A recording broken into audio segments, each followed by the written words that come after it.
Bonjour et bienvenue sur JNZ Sport. Très ravi de vous retrouver pour ce nouveau rendez-vous.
Nous ne pourrons vaincre aucune des maladies infectieuses qui affligent les pays en développement tant que nous n'aurons pas gagné la bataille pour l'eau potable, l'assainissement et les soins de santé de base. Kofi Annan.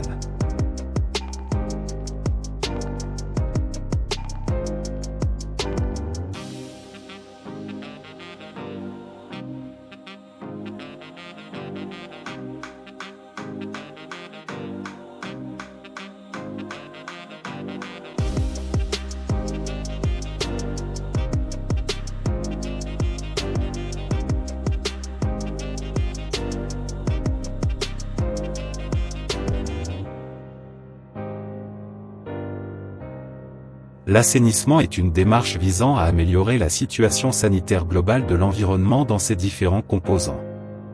Il comprend la collecte, le traitement et l'évacuation des déchets liquides, des déchets solides et des excréments.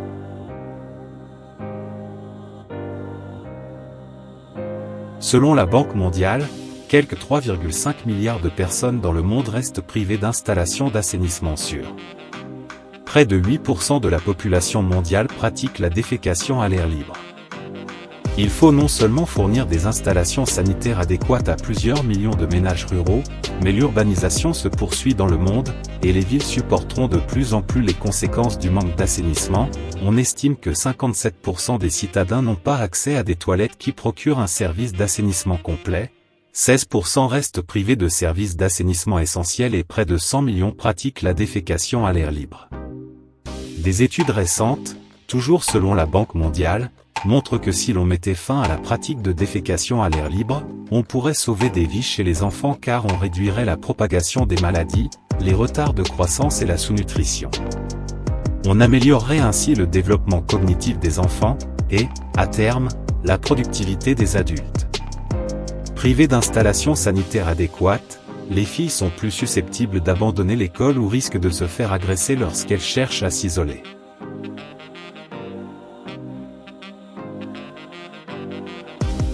Les avantages d'un meilleur assainissement d'après l'OMS.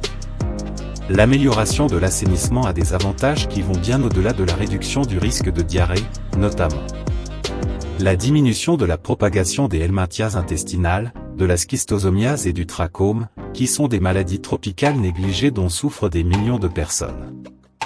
La diminution de la gravité et des conséquences de la malnutrition.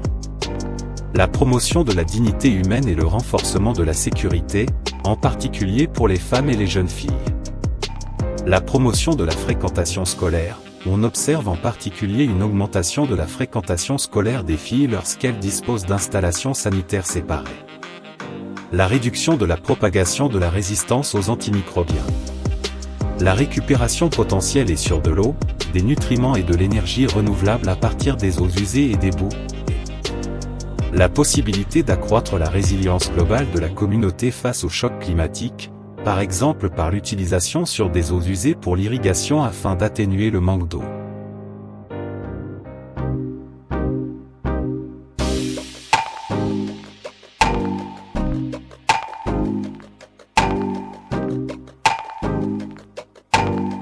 Sous un bon gouvernement, la pauvreté est une honte, sous un mauvais gouvernement, la richesse est aussi une honte. Confucius.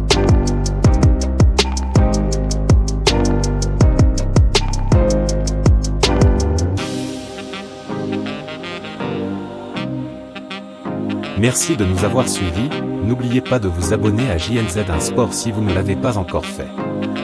Portez-vous bien, à bientôt.